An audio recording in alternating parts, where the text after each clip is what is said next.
Is it time to boomer or bust? Thinking about the Oklahoma Sooners as we head into a road trip against TCU. CeeDee Lamb made a great catch for the Dallas Cowboys on Monday Night Football.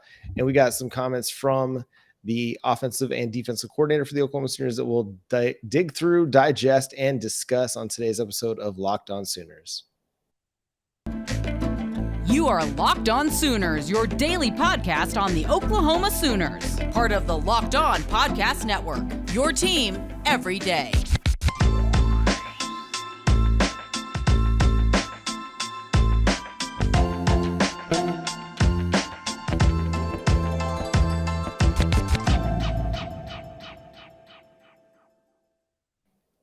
What's up, Sooner Nation? Welcome to Locked On Sooners. Today's episode is brought to you by Upside.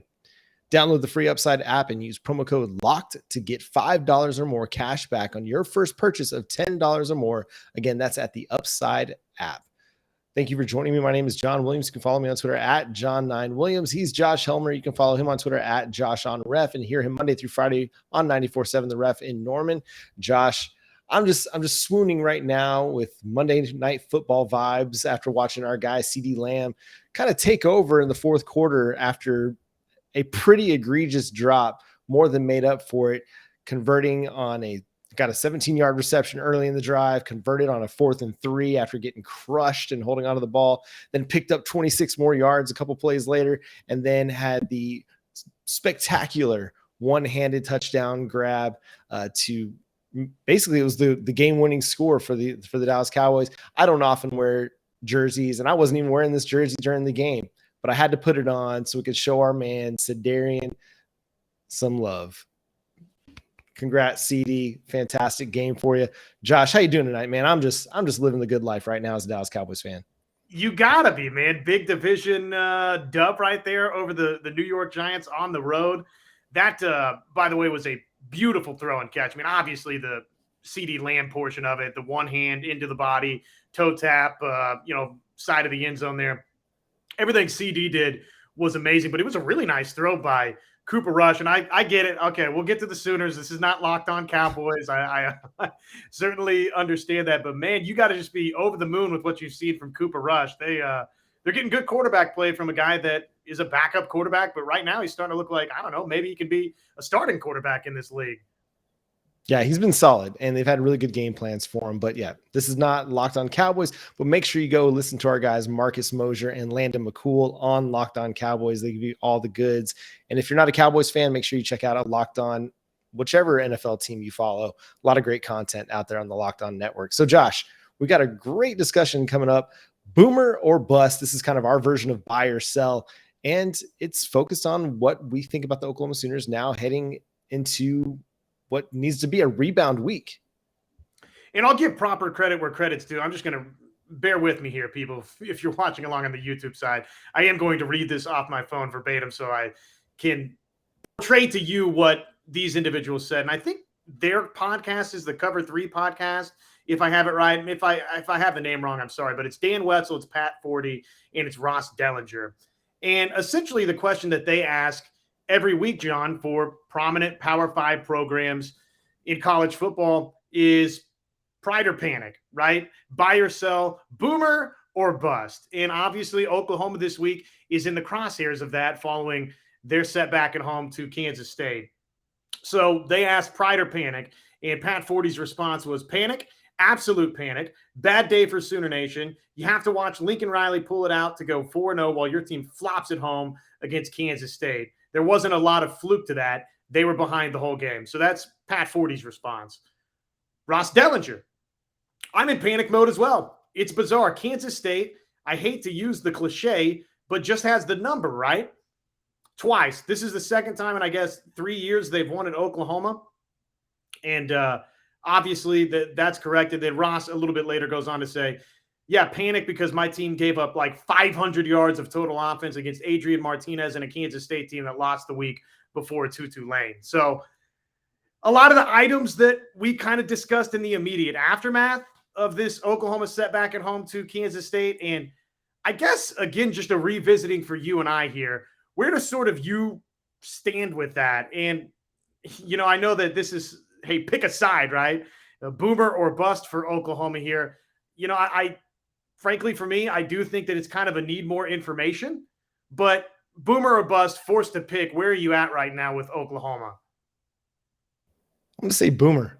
I am looking forward to watching how this team responds this week. I think they're going to have a really nice rebound performance against what will be a tough TCU team. I mean, Max Duggan, he poses some problems as a running quarterback. We've talked about Quentin Johnson ad nauseum, one of the best players in the Big 12 and one of the best wide receivers in the country.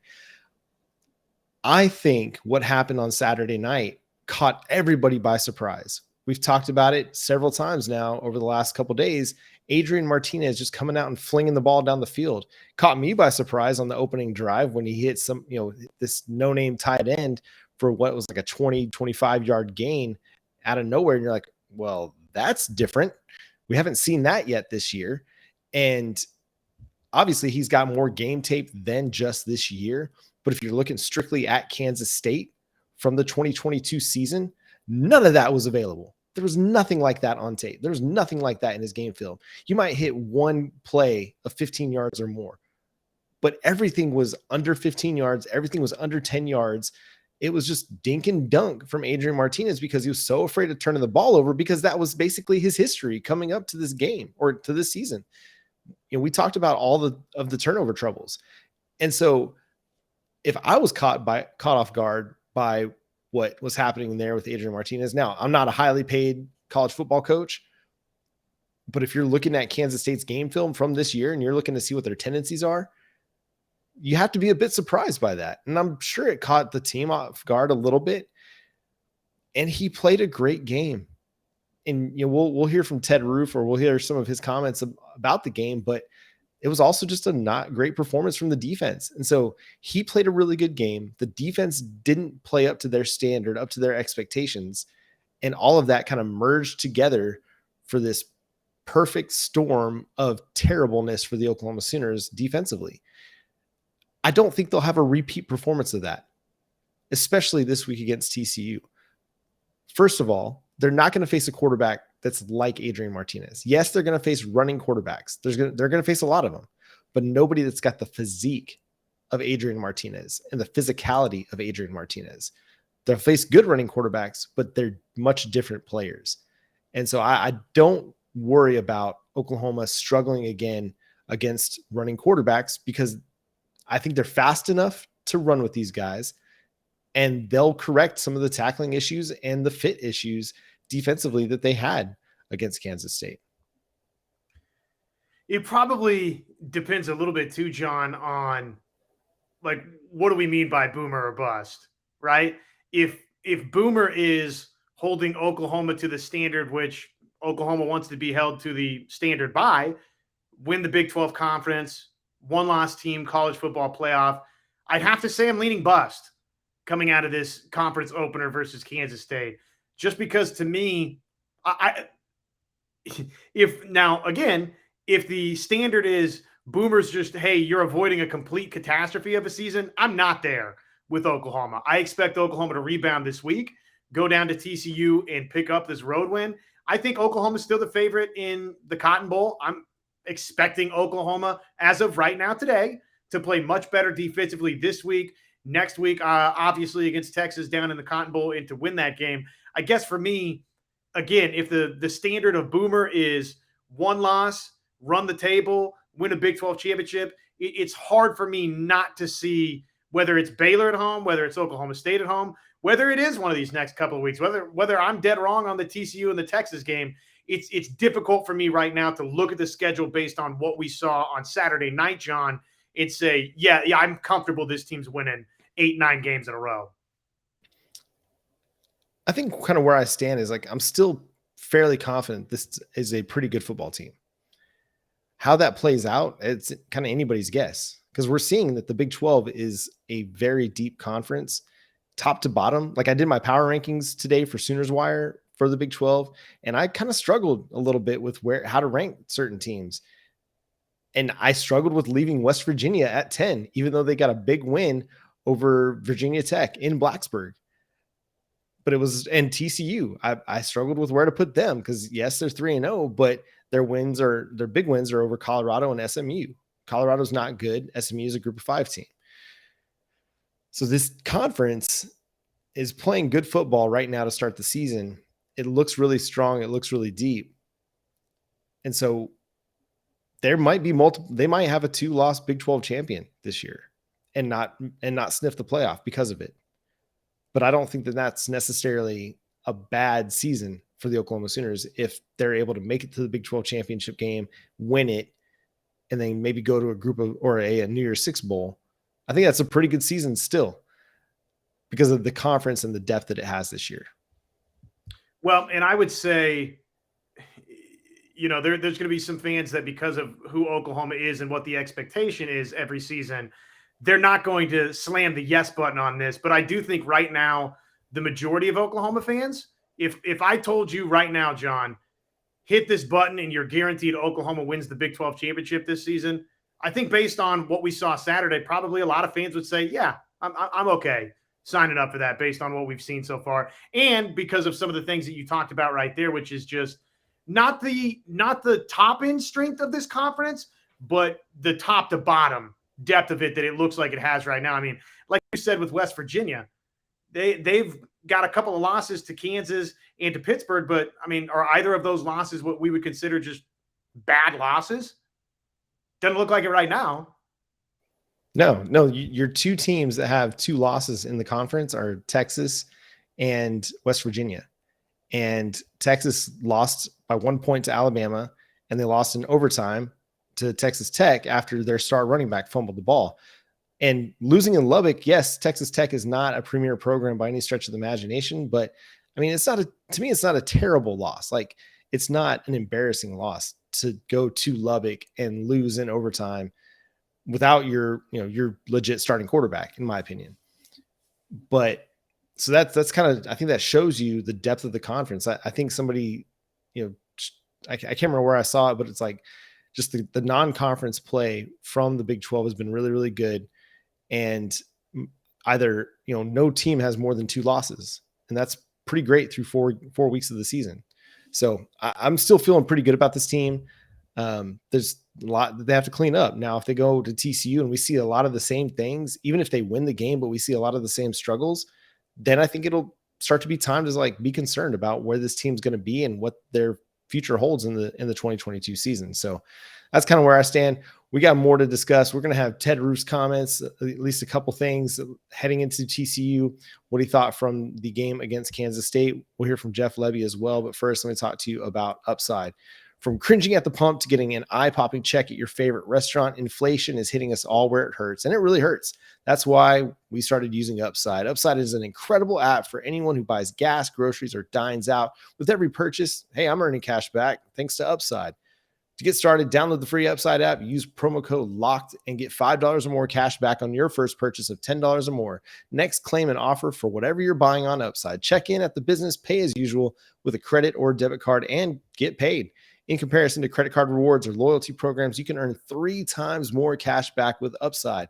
Upside users are earning more than $1 million every week. That's probably why they have a 4.8 star rating on the App Store. So download the free Upside app and use promo code LOCKED to get $5 or more cash back on your first purchase of $10 or more. That's $5 or more cash back on your first purchase of $10 or more using promo code LOCKED. Josh, we got comments from Jeff Lebby, and I want to start with the first one. It's about just getting out to a quick start because that was as much of a problem as anything on Saturday night.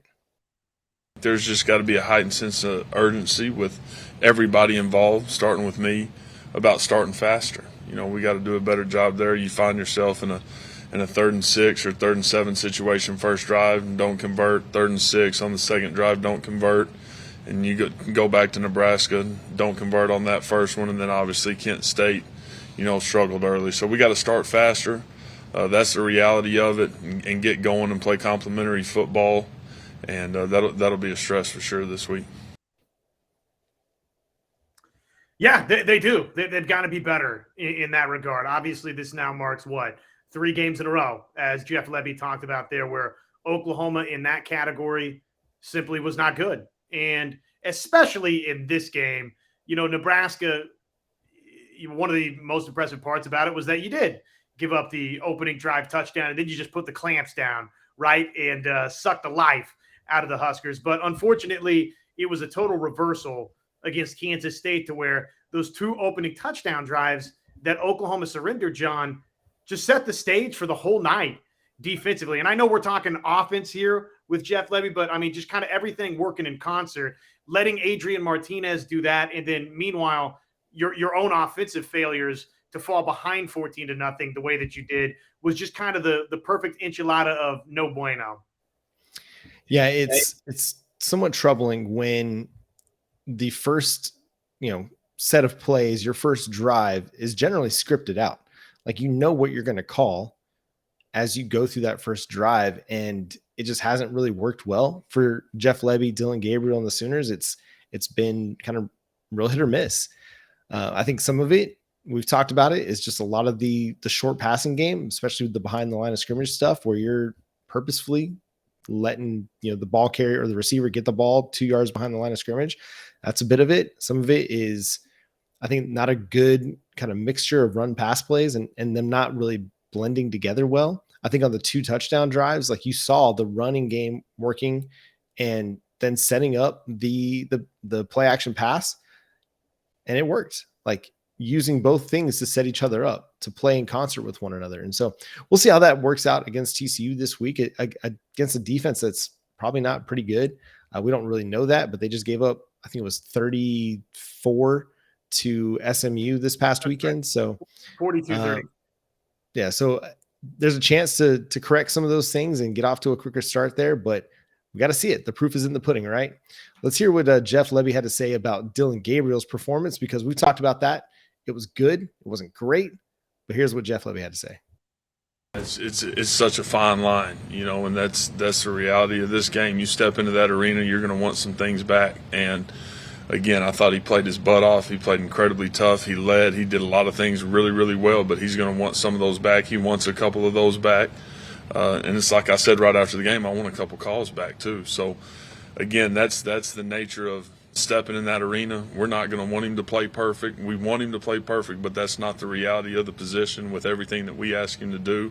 So just continuing to get better and creating a sense of urgency with everybody in that locker room and with us as a unit offensively to make sure we're playing cleaner and cleaning up the penalty part of it. Because again, I think if that's better, we're sitting here and it's a little bit different story.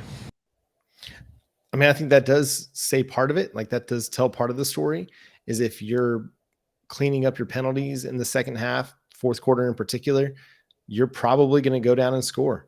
But those penalties absolutely killed those drives, and it took you out of that opportunity to go up and tie the game.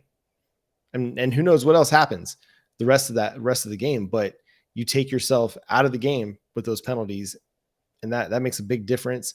Obviously, the missed throws, he didn't really address that there, but Dillon Gabriel's missed throws at times. And he mentioned himself in the play calling, and I think that's something that he does need to kind of look in the mirror with is, and again, a lot of it, what happened was really, really good. Coming out of the second half and just running the ball down Kansas State's throat was great. Eric Gray was performing well. And even when they gave a drive to Marcus Major in the first half to kind of like help set a tone, help provide some physicality, I thought that was great too. Even though he wasn't getting bigger chunks like Eric Gray was, it was the tone that he was setting and just the physical presence that he provided that I think helped kind of propel Oklahoma and just give them a little bit of juice in the second quarter there. So what were your thoughts on what Jeff Lebby had to say there?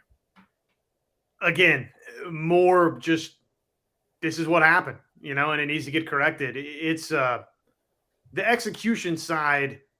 You'd like to be able to make the makeable throws when you have them, right? I mean, we've dissected that thing to death with Dillon Gabriel. The execution procedurally, man, I mean, look, that's a totally different story. When you walk away and you have 11 penalties for 87 yards, you just feel horrible about what happened there. You can't constantly put yourself behind the sticks or, shoot yourself in the foot on drives. And, I don't care what the stats said about, Kansas State on different pieces of their puzzle coming into the football game. Man, when you're playing Power 5 opponents, if you're going to constantly, give yardage up one way or the other, offensively or defensively in the penalty department, you're going to get beat, man. I mean, if you finish the day with 11 penalties, a lot of times I don't have any sort of stat here. It'd be fun to kind of look at that stat, but I would almost venture a guess that double-digit penalties more times than not, guess what? You lost the football game if you have that amount of penalties. I mean, it's not winning football. I'm sure somewhere out there, somebody has dissected that and broken it down into a percentage of if you get 5 to 7, you win this many times. If you get 7 to 10, you win this this percentage of time. 10 or more, you got a losing record or something like that. But it's out there somewhere. All right. Last thing on Jeff Lebby here. What he thought about Kansas State.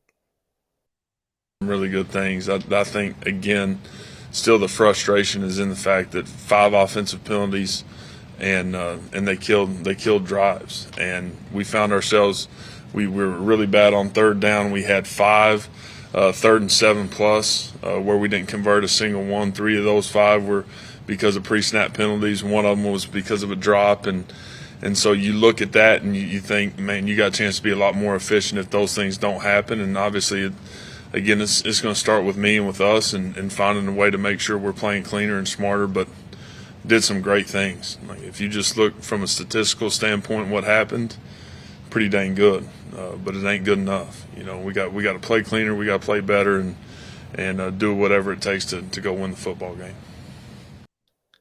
Jeff, I'm sorry. Even as a guy who loves stats, grew up reading baseball cards, I don't take any solace in what the box score says. Numbers can lie. They provide good context, but also the game itself actually provides even better context to what the stats show. They did do a lot of really good things, but Brent Venables said it best that in the critical moments, they didn't do good things. And that was what Lebby alluded to there, the penalties that set him back. I mean, getting yourself into that many 3rd and 7s, that's not good. The best way to avoid third down is to never have to see third down. So you got to be better on 1st and 2nd down so you're not in 3rd and 7s. So yeah, Jeff Lebby's got to be a little bit better as a play caller to put himself and the team in a better position to convert on 3rd down so they can sustain drives.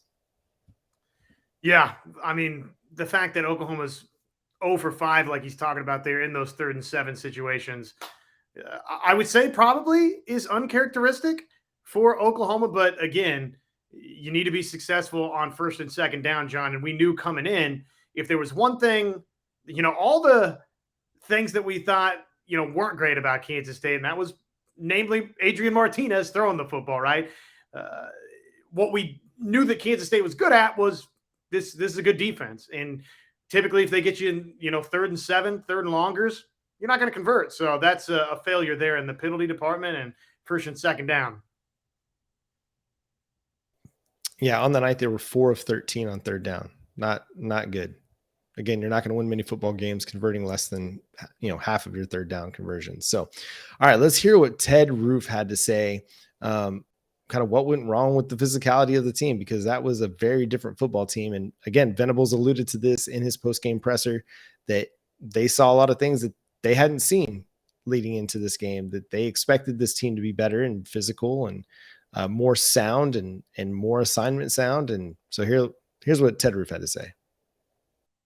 Fits were, instead of being like definitively inside a guy so that everybody else could trust the fit, sometimes we were working head up on blockers, which gave ball carriers two-way goes to the design-free player.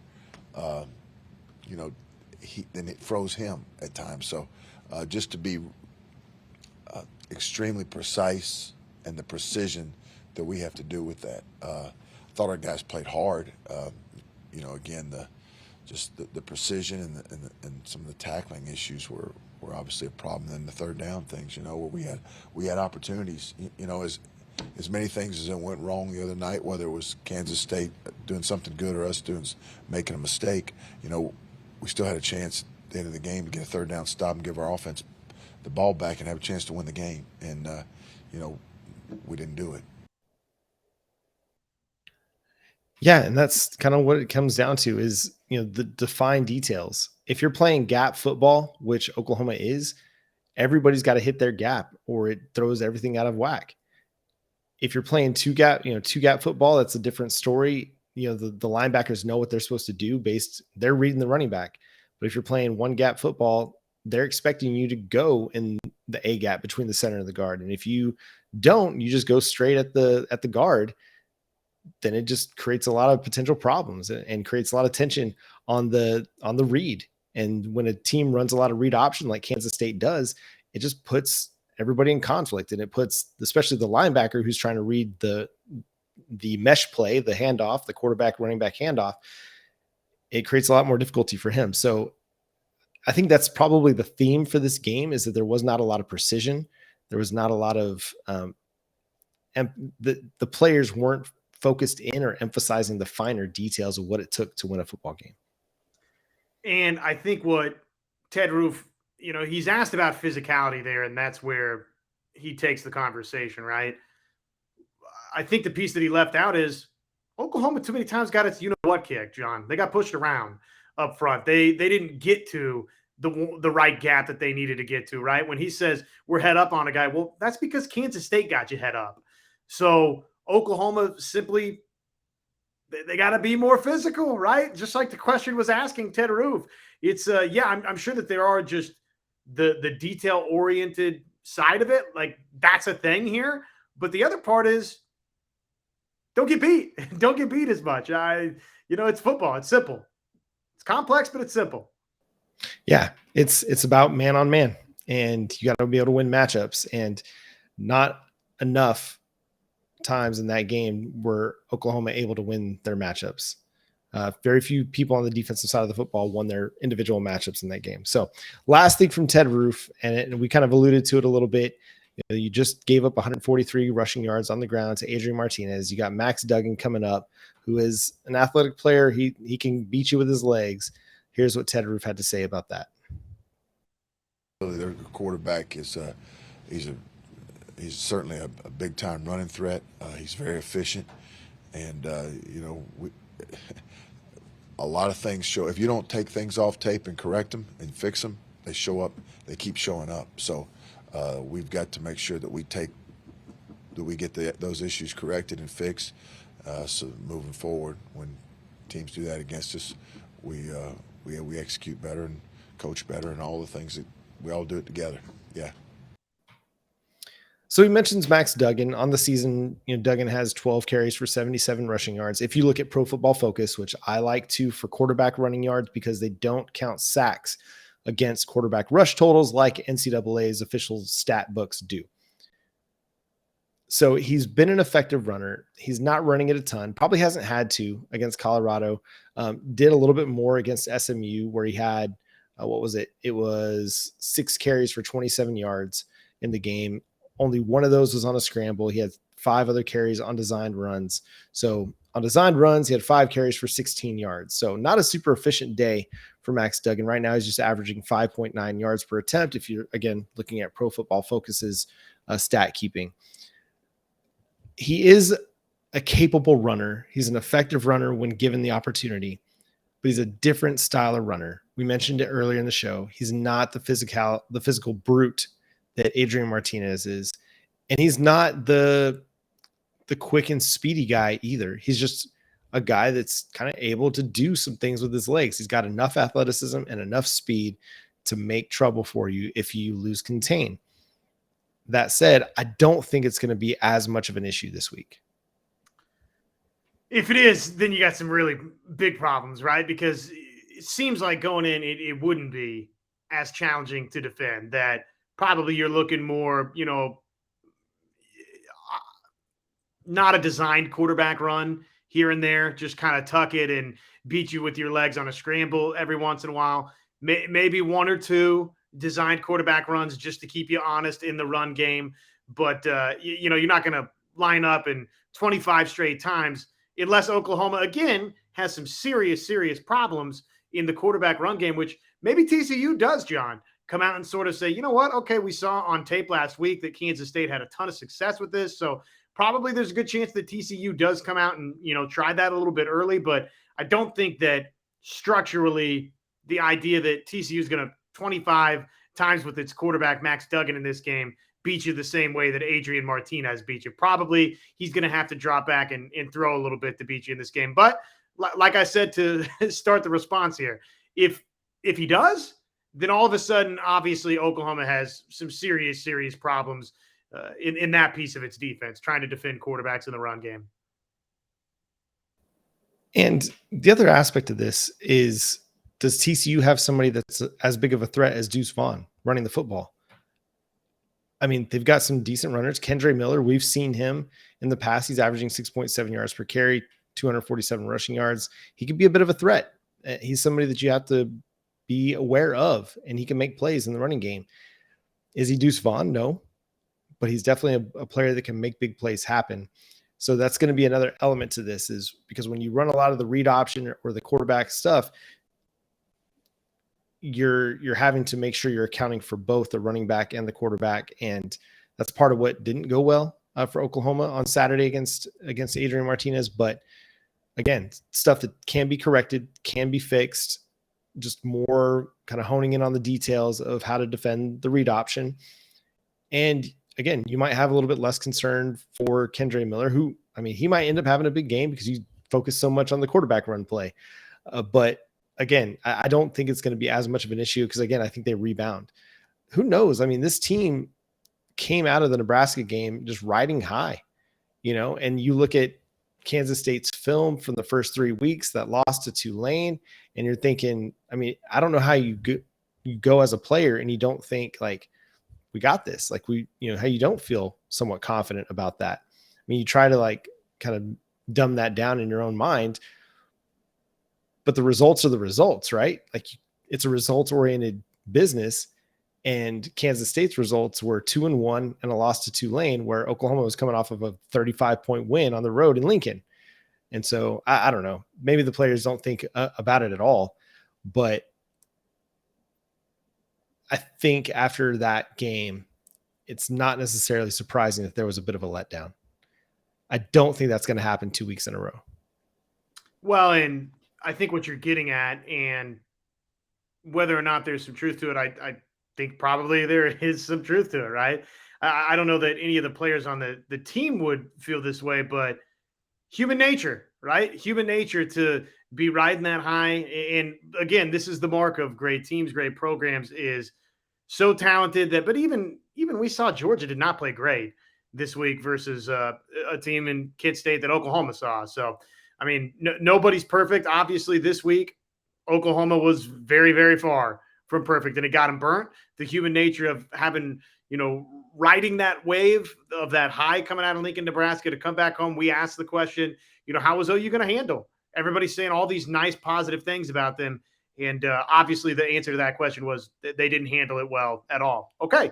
How is Oklahoma going to handle UI? Well, probably not you, John, because you're much nicer than myself, but how is Oklahoma going to handle everybody saying all these critical things about them this week? Are they going to fuel it and use that in a positive direction, or is this thing going to fall in upon itself a little bit?